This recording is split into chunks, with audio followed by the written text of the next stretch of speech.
சொல்ற கதை பேரு தவளை கதை. என்ன கதை? ஒரு ஊர்ல ஒரு குரு இருந்தாராம். அந்த குரு வந்து சீடர்ங்க கிட்ட எப்பயுமே வந்துட்டு ஒரு கதையை சொல்லிட்டு அதுல கேள்வி கேட்பாராம். அந்த மாதிரி ஒரு கதை சொல்லுவாராமா. அது என்ன கதைன்னா, ஒரு ஊர்ல ஒரு ஒரு திருவிழா நடந்துச்சா.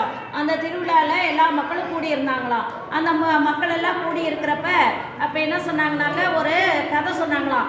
இதை நம்ம ஊரில் வந்து வித்தியாசமாக ஒரு போட்டி வைக்கலாம் அப்படின்னா, ஒரு சின்ன குன்று மேலே யார் முதல்ல ஏறுறாங்கன்னு தவளைங்களுக்கு போட்டு போய்க்கலாம் அப்படின்னு சொல்லிட்டு எல்லா தவளையும் பிடிச்சிட்டு வந்து அந்த குன்றை சுற்றி விட்டுருவாங்களாம்.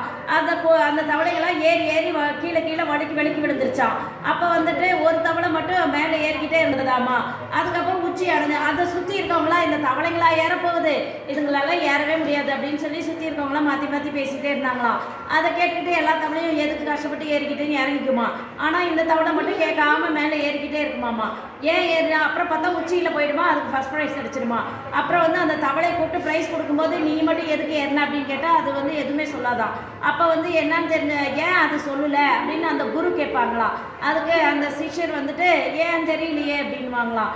அப்போ அந்த சிஷ்யர் சொல்லும் போது எல்லாம் சொல்லுவாங்களா, அது என்னன்னாக்க அந்த தவளைக்கு காது கேட்காதான். அதனால கெட்டது யாராவது ஏதாவது நம்மளை வந்து டிஸ்கரேஜ் பண்ணுற மாதிரி சொன்னால் அதை நம்ம காதுலேயே வாங்கிக்கக்கூடாது, தன்னம்பிக்கையோடு உழைச்சிக்கிட்டே இருக்கணும் அப்படிங்கிறது இந்த கதையில் தெரிஞ்சுக்கிட்டீங்க.